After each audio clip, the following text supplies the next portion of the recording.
Okay, so now we've got ourselves set up with our sewing machine. I'm going to start piecing together the Dino quilt. Another little hint, have your iron on because we do iron the seams as we go. So I'm going to start with the first horizontal row, and we're going to do row 1. So I need from the kit A, B, C and D blocks for row 1, and they are all labelled, so we need those first. Side. Okay, so in row 1, A, let's open up those and pull out the pieces. Now, if you're piecing this together and the colours are all different, we do our kits as limited runs as to the availability of the material. So it's a little bit different, just as long as you follow the 1A, 1B, 1C, all the colours will fit together like the jigsaw puzzle. Okay, so in each of the blocks we have our 7 pieces. So we have our 2 side pieces, okay, 2 side ones, and we've got our 4 that match the middle block.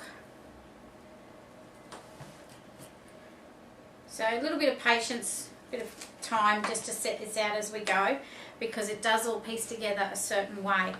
So what I'm going to do first is I'm going to join these smaller corner blocks to the long rectangle piece. I'm going to put one of those on each of the ends, and using our 1/4 inch foot with the 100% cotton in the top. Right sides together on our material, and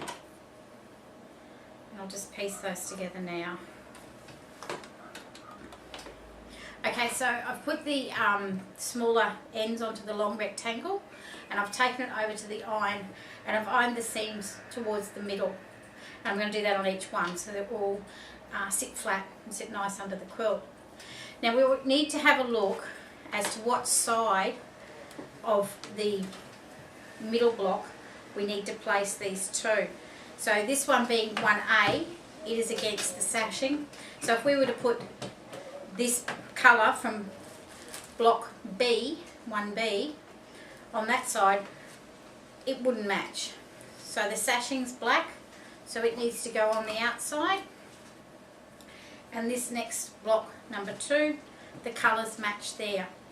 And so this just takes a little bit of double checking yourself to make sure you've got the right colour on each side. So what I'm going to do now is I'm going to put the pieces down the long edge of the middle block, and again using our 1/4 inch seam, right sides together. As you're sewing, make sure your seams stay towards the middle. They sometimes get caught under the foot. Just stop your machine, lift the presser foot and correct the seam in the right direction. Now these are all pre-cut, so they will fit together without any cutting.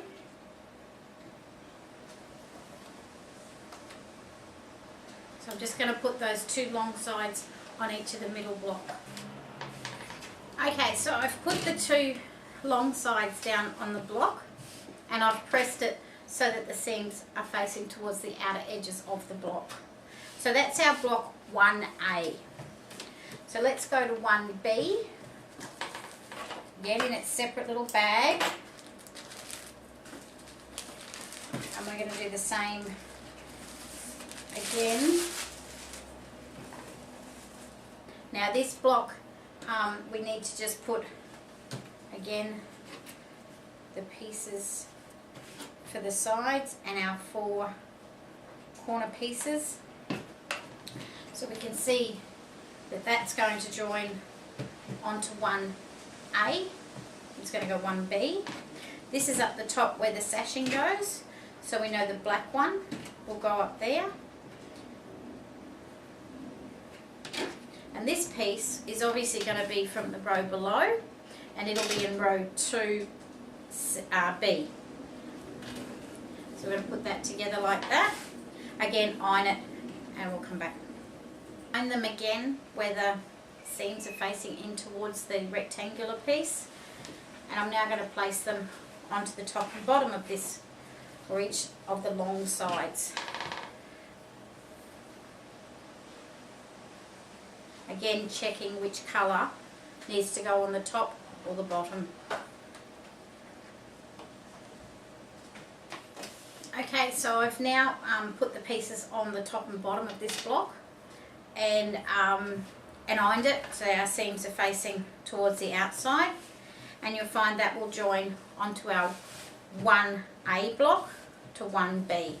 Now there's no seams to match, it's just the edges. Now if you open up your packets and there's a crease in the material, give it an iron, but remember that they are pre-cut to the size, so don't iron too heavy to distort the shape of the material.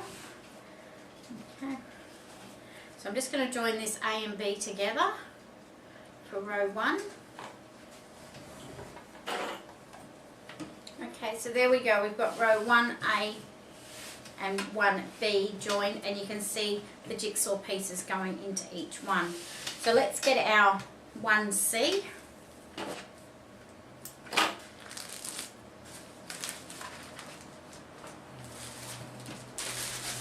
And the first thing I'm going to do is join the 4 little corners onto the longer rectangle pieces, and then I'll have a look to see which side of the block I need to put them on.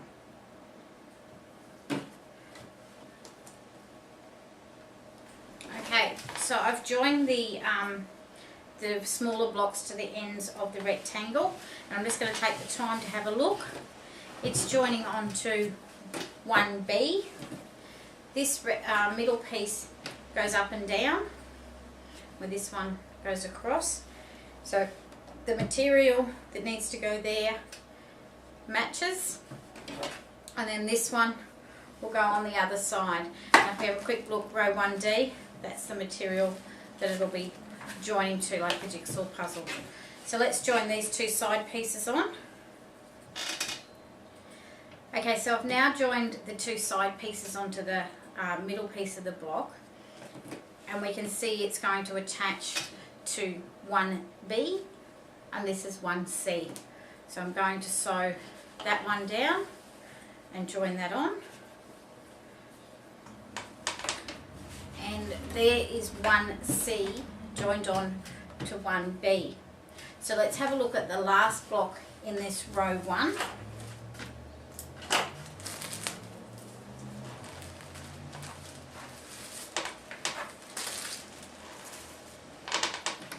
And again, I'm going to attach the 4 smaller blocks to each end of the rectangles. Okay, so I've now gone and put the corner pieces on the rectangles, ironed my seams towards the middle. I'm going to now look at the quilt block. This one goes that way. So obviously the black being the sashing will go to the top.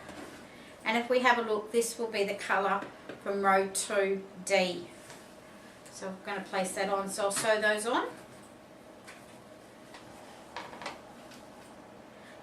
Okay, so I've now put the top and bottom pieces to this block, and I'm going to join it to number 1C and 1D together.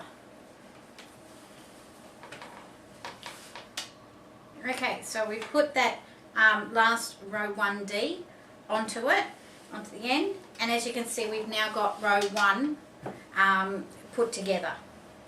So what I'm going to go through now is we're going to look at, here's row 2, and we can tell by our labelled bags. So in that same process, I'm going to put the 5 rows together, and then I'll come back and I'll show you how to put the rest of it together.